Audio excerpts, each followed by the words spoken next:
શ્રીનગરના દલ લેક ખાતે એસડીઆરએફ દ્વારા બોટ પલટીની પરિસ્થિતિને ધ્યાનમાં રાખીને મોક ડ્રીલનું આયોજન કરાયું. જમ્મુ અને કાશ્મીર રાજ્ય આપત્તિ પ્રતિસાદ દળ દ્વારા શ્રીનગરના દલ લેક ખાતે બોટ પલટીની પરિસ્થિતિને ધ્યાનમાં રાખીને મોક ડ્રીલનું આયોજન કરવામાં આવ્યું. આ અભ્યાસનો મુખ્ય ઉદ્દેશ્ય આપત્તિ સમયે તાત્કાલિક પ્રતિસાદ ક્ષમતાઓને મજબૂત બનાવવું અને બચાવ કામગીરીમાં સંકલન સુધારવું હતું.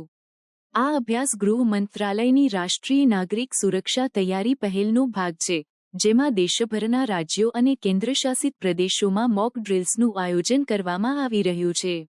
અભ્યાસ દરમિયાન શ્રીનગર પોલીસ, ટુરિસ્ટ પોલીસ અને એસડીઆરએફના કર્મચારીઓએ બોટ પલટી અને ડૂબી જવાના સંજોગોમાં બચાવ કામગીરીનું અનુસરણ કર્યું.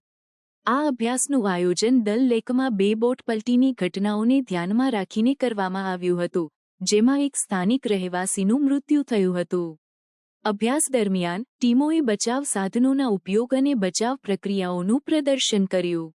આ અભ્યાસમાં SSP enforcement, SP zone East Srinagar, SP HQ Srinagar, DYSP HQ Srinagar અને DYSP SDRF સહિતના વરિષ્ઠ અધિકારીઓ ઉપસ્થિત રહ્યા હતા.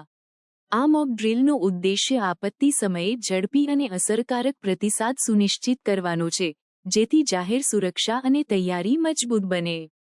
આ પ્રકારના અભ્યાસો દ્વારા સ્થાનિક અધિકારીઓ અને બચાવ દળોની ક્ષમતાઓમાં વધારો થાય છે અને ભવિષ્યમાં આવી પરિસ્થિતિઓનો સામનો કરવા માટે તેઓ વધુ સજ્જ બને છે.